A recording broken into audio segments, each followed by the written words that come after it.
सॉलैंड 2 की इस एपिसोड की शुरुआत में काफी सारे फिगर्स यूहाओ को चेज कर रहे थे और इन सभी लोग काफी ज्यादा ही पावरफुल लोग थे। इसीलिए यूहाओ भी सन मून एम्पायर की कैपेबिलिटीज को देखकर इंप्रेस हो गया था। यूहाओ की अपीयरेंस की वजह से उसने सन मून एम्पायर से काफी बड़ा अटेंशन को खींच लिया था। पक्का सही सन मून एम्पायर की काफी ज्यादा ही पावरफुल इंसान यूहाओ को मारना चाहता होगा, लेकिन दाईहाओ के अलावा किसी और को ऐसे मारना चाहना सच में ये सन मून एम्पायर की काफी ज्यादा ही रेयर बात है। और भाई लोग अभी के टाइम में जब यूहाओ उसकी फुल पावर को अनलिश करता है तो उसकी soul power immediately maximum level पर पहुंचता है, जो कि ऐसी चीजें दूसरे लोग कभी भी कर नहीं सकते हैं। और जो लोग यूहाओ को चेज कर रहे थे उनमें से एक बंदा यूहाओ की तरफ काफी खतरनाक अटैक करता है, जो कि एक डोमेन टाइप अटैक थी और ये अटैक सोल टूल्स के द्वारा किया गया था। और अभी के टाइम में यूहाओ के एनिमीज को ये अच्छी तरीके से पता था कि वो लोग यूहाओ की पोजीशन को कभी भी पता कर नहीं पाएंगे, इसलिए उन लोगों ने डोमेन टाइप अटैक को अनलिश करा था यूहाओ की पोजीशन को पता करने के लिए और सेम टाइम में यूहाओ की स्पीड और यूहाओ को भागने से रोकने के लिए। और भाई लोग अगर बात किया जाए तो वो यूहाओ भी एक सोल इंजीनियर है, इसीलिए यूहाओ भी ये अच्छी तरीके से कह सकता था कि आखिर ये डोमेन टाइप सोल टूल कितना ज्यादा पावरफुल हो सकती है। और अभी यूहाओ भी ये रफली गेस कर सकता था कि ये सोल टूल लेवल 6 की है। और इस चीज को देखने के बाद हमें भी ये पता चलता है कि सन मून एम्पायर के लोग यूहाओ को कितना ज्यादा हेट करते हैं और वो लोग यूहाओ को पकड़ने के लिए अपनी फुल पावर को यूज कर रहे हैं, क्योंकि किसी बंदे को पकड़ने के लिए लेवल 6 की सोल टूल को यूज करना कोई नॉर्मल बात नहीं है। जबकि इस तरफ कोल्ड तरीके से स्नॉट करने के बाद यूहाओ दोबारा से अपनी स्पीड को मेंटेन करता है और इसी के साथ deep blue projection suddenly Yuhao के पास अपीयर होती है और ये फिगर स्नो एम्प्रेस की थी। स्नो एम्प्रेस बाहर आने के साथ ही यूहाओ की शोल्डर में बैठ गई थी और अभी के टाइम में स्नो एम्प्रेस की फेस काफी ज्यादा ही रिफ्रेशिंग और कॉन्फिडेंट था। फिर स्नो एम्प्रेस उसकी राइट हैंड को उठाती है और कोल्ड एयर सभी तरफ अपीयर होने लगता है। और भाई लोग जैसे ही वहां पे स्नो एम्प्रेस आ गई थी तो इसकी वजह से यूहाओ के एनिमीज की सभी अटैक वहीं पे न्यूट्रलाइज हो गई थी। फिर दोबारा से स्नो एम्प्रेस लेफ्ट हैंड को ऊपर उठाती है और उन एनिमीज के तरफ पॉइंट करती है। और भाई लोग अगर बात किया जाए तो अभी ये स्नो एम्प्रेस के लिए काफी अच्छा चांस था कि उसकी एबिलिटीज को चेक करने के लिए। और भाई लोग अगर बात किया जाए तो अभी ये स्नो एम्प्रेस के लिए काफी अच्छा चांस था उसकी एबिलिटीज को मिस्टीरियस आइस ग्रास के साथ देखने के लिए। और अभी के टाइम में मिस्टीरियस आइस ग्रास यूहाओ की दूसरी सोल्जर में बैठी थी और उससे अभी आईसी ब्लू हॉलो बाहर निकलकर स्नो एम्प्रेस के साथ फ्यूज्ड हो रहा था, जिसकी वजह से स्नो एम्प्रेस को भी बूस्ट मिल रही थी। और अभी स्नो एम्प्रेस की हेल्प से यूहाओ ऑलरेडी काफी कम टाइम में मिंगडू माउंटेन से 10 किलोमीटर दूर आ चुका था, लेकिन फिर भी उन सोल इंजीनियर अभी भी यूहाओ के पीछे ही आ रहे थे, जिसे देखकर इसी मोमेंट में स्नो स्टॉर्म अपीयर होती है, जो कि स्नो एम्प्रेस की snowy dance of ultimate ice की वजह से हो गई थी। और ये स्नो स्टॉर्म काफी खतरनाक चील को रिलीज कर रहा था, जिसकी वजह से एक और बार यूहाओ स्नो स्टॉर्म में ही डिसअपियर होता है, जिसकी वजह से वो लोग यूहाओ की पोजीशन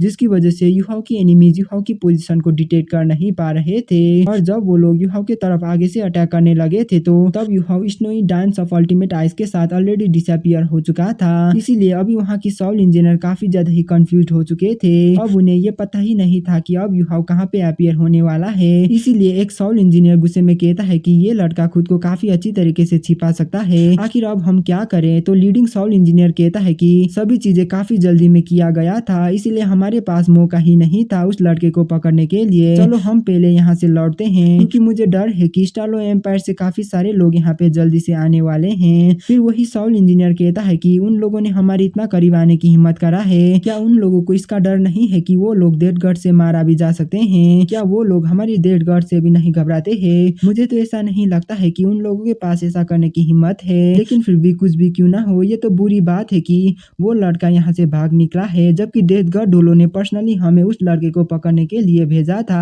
और भाई लोग इस बंदे की ये कहने के साथ ही हमें यूहाओ को दिखाया जाता है, जो कि काफी तेजी में भाग रहा था। और अभी के टाइम में उसे भी ये पता चल गया था कि अब वो पूरी तरीके से सेफ हो चुकी है, क्योंकि अब यूहाओ की एनिमीज ने उसे फॉलो करना बंद कर दिया था। इसीलिए Yuhao snowy dance and spiritual interference को यूज करते हुए ऑलमोस्ट 3000 मीटर ऊपर आता है और वो सभी चीजें जो भी उसे इस मिशन में पता चला था उन सभी चीजें को दोबारा से याद करता है। और वो अपने मन में सोचता है कि मिंगडू माउंटेन पीक की डिफेंस काफी ज्यादा ही स्ट्रांग था, आखिर क्या होगा अगर मैंने उस स्पिरिचुअल बैरियर को तोड़ नहीं पाया तो आखिर ऐसा होगा तो मैं कैसे सभी सिचुएशन को एनालाइज कर सकूंगा। आखिरकार तब क्या होता अगर मैंने उस टाइम में उस स्पिरिचुअल बैरियर को स्पिरिचुअल शॉक से अटैक कर दिया होता, क्या मेरी स्पिरिचुअल शॉक उस बैरियर को तोड़ पाती। और भाई लोग अभी के टाइम में यूहाओ सिर्फ फ्रेंडली ही गेस कर पा रहा था कि उसकी कैलकुलेशन के हिसाब से शायद उसकी स्पिरिचुअल शॉक स्पिरिचुअल बैरियर को टेम्पररी ही खोल सकती है, लेकिन फिर भी वो मिंगडू माउंटेन के अंदर की सिचुएशन को स्पिरिचुअल डिटेक्शन से एनालाइज कर नहीं सकेगा तब तक कि जब तक वो स्पिरिचुअल बैरियर के अंदर एंटर नहीं करेगा। और सिर्फ यही एक तरीके जिसे यूज करके यूहाओ सभी चीजें के बारे में पता कर पाएगा। लेकिन बुरी बात तो ये है कि अगर यूहाओ स्पिरिचुअल बैरियर के अंदर चले जाता है तो वो डेथ गार्ड अटैक की रेंज में भी आ सकता था और एक गलत कदम यूहाओ को हमेशा हमेशा के लिए खत्म कर सकता था। वैसे तो यूहाओ के पास ऐसी काफी सारी चीजें थी जिसको यूज करके वो खुद की लाइफ को प्रोटेक्ट कर सकता था। फॉर एग्जाम्पल यूहाओ के पास उसकी स्पिरिचुअल डेमी प्लेन है। यूहाओ स्पिरिचुअल बैरियर से अंदर जाने के बाद तुरंत ही स्पिरिचुअल डेमी प्लेन में जा सकता था और कुछ टाइम वहीं पे रुक सकता था और बाहर की सभी मामला ठंड होने के बाद वो दोबारा से स्पेक्ट्रल डेमी प्लेन से बाहर निकलकर डेथ गार्ड के बारे में इन्वेस्टिगेट कर सकता था। हालांकि कुछ ही सेकंड्स के बाद यूहाओ इस आइडिया को वहीं पे ड्रॉप करता है क्योंकि ये तो सच है कि यूहाओ कभी भी स्पेक्ट्रल डेमी प्लेन में एंटर कर सकता था, लेकिन फिर भी इसके लिए यूहाओ को कुछ टाइम तो चाहिए होगी। लेकिन फिर भी यूहाओ को स्पेक्ट्रल डेमी प्लेन में एंटर करने के लिए कुछ टाइम तो चाहिए होगी। एटलीस्ट उसे डेमी प्लेन को ओपन करने के लिए वार्म अप और कुछ इनकांटेशन स्पेल को कास्ट करना पड़ सकता था। वैसे तो यूहाओ को डेमी प्लेन की पोर्टल को ओपन करने में सिर्फ 5 ही सेकंड लग सकती थी। हालांकि इन 5 सेकंड्स भी काफी ज्यादा ही टाइम होती है, इसलिए क्या यूहाओ की एनिमीज उसे 5 सेकंड की टाइम देगी भागने के लिए? उन लोगों को जैसे ही मौका मिलेगी वो लोग इमीडिएटली यूहाओ को पकड़ लेंगे।